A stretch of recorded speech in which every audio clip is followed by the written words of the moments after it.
Was sind Custom Fields in WordPress? Was es ist und wie du deine eigenen Felder erstellen und verwenden kannst, das schauen wir uns in dem Video an. Mein Name ist Dominik und gemeinsam werden wir deine Webseite zum Laufen bringen. Custom Fields sind extrem hilfreich, wenn du zum Beispiel das Bearbeiten von Beiträgen, Seiten und eigentlich auch allen anderen Posts erweitern möchtest.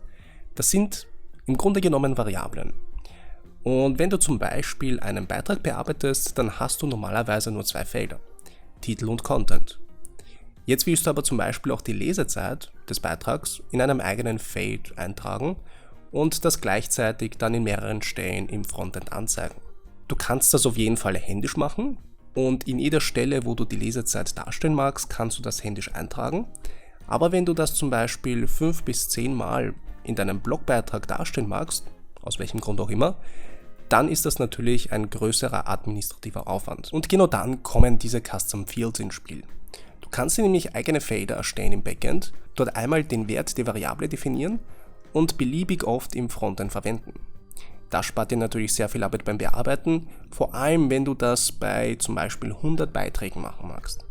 Und wie kannst du jetzt deine eigenen Custom Fields erstellen? Laut der WordPress Developer Dokumentation kannst du das sehr leicht machen.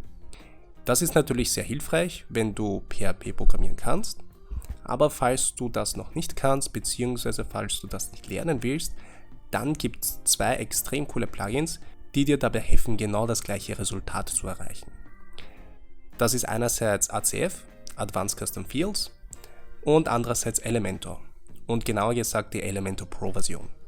Das heißt, falls du Elementor schon verwendest, aber die Elementor Pro Version noch nicht hast, dann kannst du das gerne über den Link in der Beschreibung kaufen, die Lizenz. Da bekomme ich eine kleine Provision dafür und so kannst du den Kanal auch gerne unterstützen. In dem Fall versuche ich dir nichts zu verkaufen, du brauchst einfach die Elementor Pro Version, um dieses Feature zu nutzen. Und zwar funktioniert das dann folgendermaßen. Im Advanced Custom Fields Plugin kannst du pro Post Type, das heißt zum Beispiel im Beitrag, Custom Felder definieren. Sagen wir mal, du magst ein Custom Field für die Lesezeit erstellen. Dann hast du das in ein paar Klicks gemacht. Als nächstes wirst du den Wert des Custom Fields definieren müssen und das kannst du dann pro Beitrag machen. In dem Fall wirst du im Backend deinen Beitrag bearbeiten müssen und dort solltest du ein Feld sehen von dem Custom Field, welches du gerade erstellt hast. In unserem Fall ist es die Ladezeit. Dort tragen wir zum Beispiel die Zahl 7 ein, weil es dauert zum Beispiel 7 Minuten, bis du diesen Beitrag gelesen hast.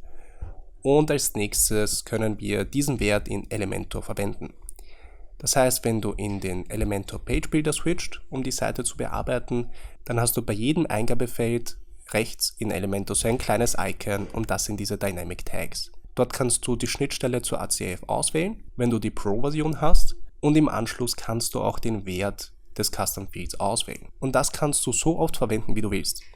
In dem bestimmten Beitrag kannst du das 10 mal, 100 mal, 200 mal verwenden und wenn du dann zum Beispiel die Lesezeit ändern magst auf 9 Minuten, weil du dich ein bisschen verschätzt hast von der Lesezeit her, dann kannst du das einmal im Backend ändern und dann ist der Wert überall im Frontend geändert, wo du den eingebaut hast. Und das ist der Vorteil von den Custom Fields und wie du die in WordPress ohne Programmierkenntnissen verwenden kannst. Falls du noch Fragen hast zu den Custom Fields oder falls eine bestimmte Sache bei dir nicht so ganz funktioniert, wie du das im Video gesehen hast, dann kannst du deine Frage gerne in den Kommentaren stellen. Du kannst mich direkt anschreiben. Wenn du den Channel unterstützen magst, dann würde ich mich sehr über deinen Like freuen.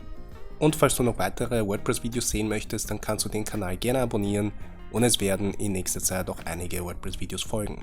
Dann bis zum nächsten Mal. Bis dann.